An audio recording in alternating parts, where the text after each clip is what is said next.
Olá, bom dia, boa tarde, boa noite, pois eu não saberei que hora que estarás assistindo este vídeo. Eu sou o pastor Carlos Gomes e você é a pessoa feliz de estar por aqui. Portanto, a paz do Senhor Jesus Cristo, Filho de Deus vivo, seja contigo. Pois você está no canal, sabe qual é o canal? Giro na Bíblia. Seja bem-vindo.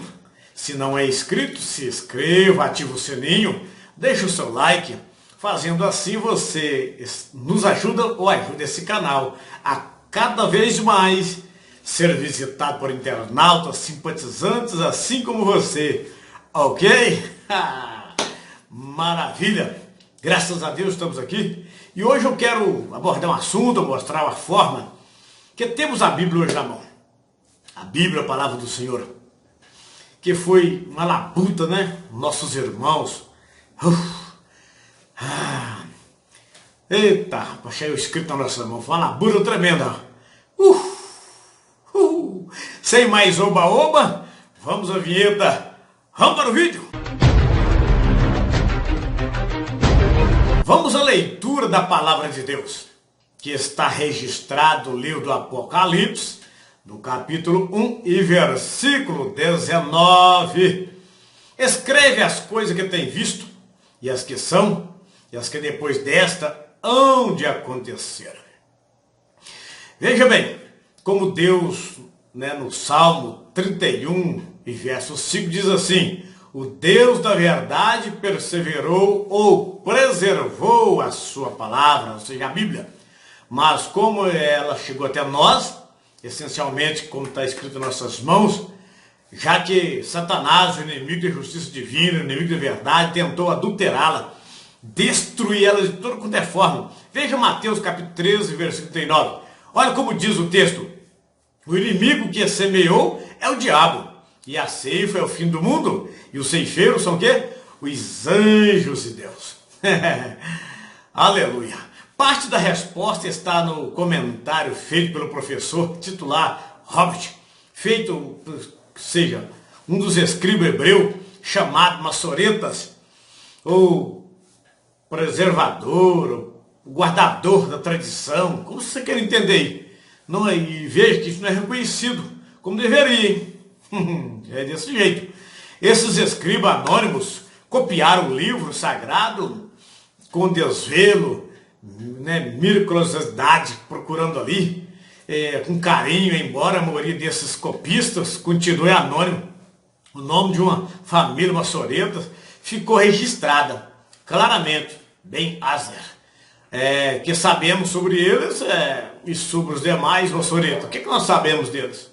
Nós não sabemos muita coisa, não. Os maçoretas, os maçoréticos, eram escribas judeus que se dedicaram a preservar, a cuidar das escrituras, que atualmente constitui-se o Antigo Testamento. Quero vos dizer, às vezes o termo também é usado para indicar comentadores. Quer dizer, os maçoretas podem ser comentadores hebraicos dos textos sagrados. Substituíram os escribas lá, por volta do ano 500 até 1000 da nossa era aí. Tranquilo? Ok? Parabéns para você que está aí no canal. Tranquilo? Vamos lá. Vamos lá, glória, aleluia. Vamos prosseguindo aqui a nossa jornada da informação sobre a questão do livro em nossa mão. Alguém pode perguntar, quantos livros tem a Bíblia? Você já perguntou? Isso pode até variar, de tradução para tradução. Exemplo, a Bíblia protestante é composta por 66 livros, isto é, 39 no Antigo e 27 no Novo Testamento. Esta é a Bíblia chamada Bíblia protestante. Já a Bíblia católica, toda ela contém 73 livros, sendo 46 do Antigo Testamento e 27 no Novo. Ok? Uma pergunta instiga outra pergunta, concorda? Alguém pergunta, quantos capítulos tem a Bíblia? Isso é maravilha.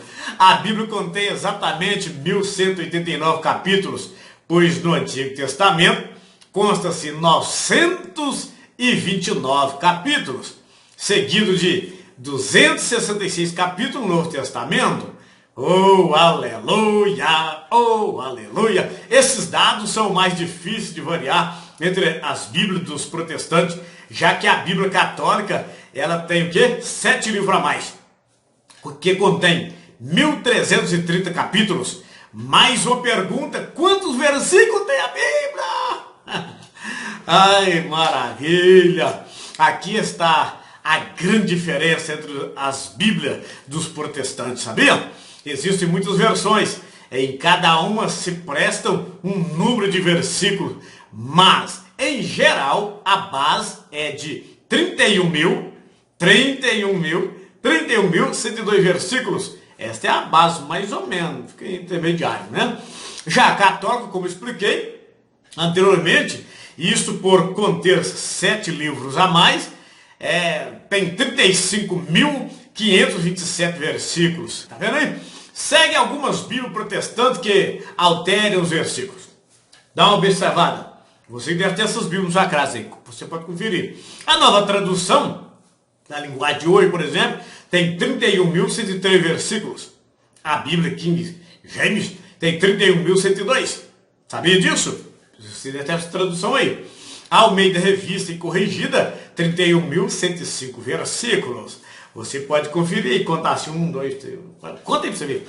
Por que a Bíblia católica é diferente da protestante? Que é uma pergunta que vai surgir aí também, que sei disso. Não é verdade? Você está curioso. A diferença das Bíblias são os 7 livros a mais que a Bíblia católica contém, que na protestante esses livros são... Quais livros tem lá na católica? São o quê? Tobias, Judite, Sabedoria, Baruque, Eclesiástico e 1º e 2º Macabeus. Esses são os livros que tem a mais na Bíblia católica. Além disso, existem alguns versículos que a Bíblia protestante não contém. Tipo, são eles o quê? Esther, capítulo 10, do versículo 4 ao versículo 16. Daniel, capítulo 3, versículo 24, versículo 20. E capítulos 13 e 14, que tem na Bíblia católica, que na protestante não tem. Como foi feita a divisão da Bíblia em capítulos e versículos? Nos livros originais não havia separação entre palavras, nem vogais, sem sinais de pontuação, nem títulos para nos ajudar a localizar as passagens bíblicas que nós necessitávamos. Dividir o texto sagrado surgiu especialmente para facilitar o quê? A leitura dentro do quê? Das congregações. E como isso, houve diversos sistemas, tanto entre judeus como os sadaris, né? Os pessoaquins, como entre os cristãos canones. Eita, Eusébio, por exemplo, né? De Cesareia, usou alguma forma para dividir os textos em 1162 seções. Já a divisão em capítulo foi por Estevão, arcebispo de Cantuária, que havia sido chanceler da Universidade de Paris. Fez a divisão do Antigo Testamento e do Novo Testamento em capítulos a partir do texto latino da Vulgata de São Jerônimo, ali por volta de quê? Do ano de 1226, mais ou menos. Foi por um processo que o texto da Vulgata passou ao texto da Bíblia hebraica, ao texto grego do Novo Testamento e a versão grega do Antigo Testamento. Muita dedicação precisou esses homens. Você concorda comigo? Muita dedicação. Então esse estabeleceu uma divisão em capítulos mais ou menos iguais, muito similar à que temos em nossas mãos ou na impressa hoje. Essa divisão se tornou o quê? Universal. Se tornou em todos os quadrantes da Terra. Já a divisão em versículos foi Pagino, em 1541, judeu convertido depois do Domiciano, originário de Lucca, Itália, dedicou 25 anos à sua tradição da Bíblia, publicada em 1527, e foi o primeiro em dividir o texto em versículos numerados, por números. Glória, glória, glória. Esta versão foi impressa em Lion. Essa versão era muito literal, que constituiu um ponto de referência entre os humanistas da época e foi a reimprensa várias vezes, foi reimprimida várias vezes. Robert Stein, prestígio impressor, realizou a divisão atual do Novo Testamento em versículos em 1551. Em 1555, fez a edição latina de toda a Bíblia, de Gênesis a Apocalipse. Para os versículos do Antigo Testamento hebraico, ele utilizou a divisão feita por Pagino. Para os demais livros do Antigo Testamento, elaborou uma própria e utilizou para o Novo Testamento, a que poucos anos anteriormente, ele mesmo havia realizado.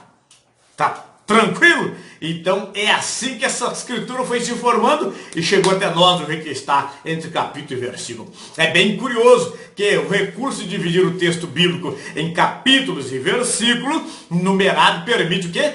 Desde então, encontrar imediatamente uma passagem, seja qual for a paginação adotada por qualquer uma editora ou edição. Não tenha dúvida disso, a facilidade chegou para mim e para você. Com isto, é uma ferramenta fundamental para os pesquisadores e para que todos possam ter uma mesma referência. Não precisa ficar mais preocupado em confundir as referências, vai ter a mesma referência. Daí surge a Bíblia completa, na imprensa com capítulos e versículos. É daí que surge. A primeira Bíblia impressa que nós temos na mão hoje, totalmente dividida em capítulo e versículo, foi chamada Bíblia de Genebra. Foi chamada aqui, Bíblia de Genebra. Publicada em 1560, na Suíça. Os editores da Bíblia de Genebra optaram pelos capítulos de Stephen e versículos de Robert, consciente da grande utilidade que teriam para a memorização e localização e comparação de passagens bíblicas. Maravilha! Homens dedicados! Maravilha, maravilha! Foi assim que este livro chegou até nós. Tranquilo aí, meu amado? Vou ficando por aqui com o giro da Bíblia. Se você não é inscrito, se inscreva, deixe o seu like e o seu comentário. Maravilha, foi bom estar com você. A paz do Senhor e Salvador Jesus Cristo, Filho de Deus vivo, seja contigo.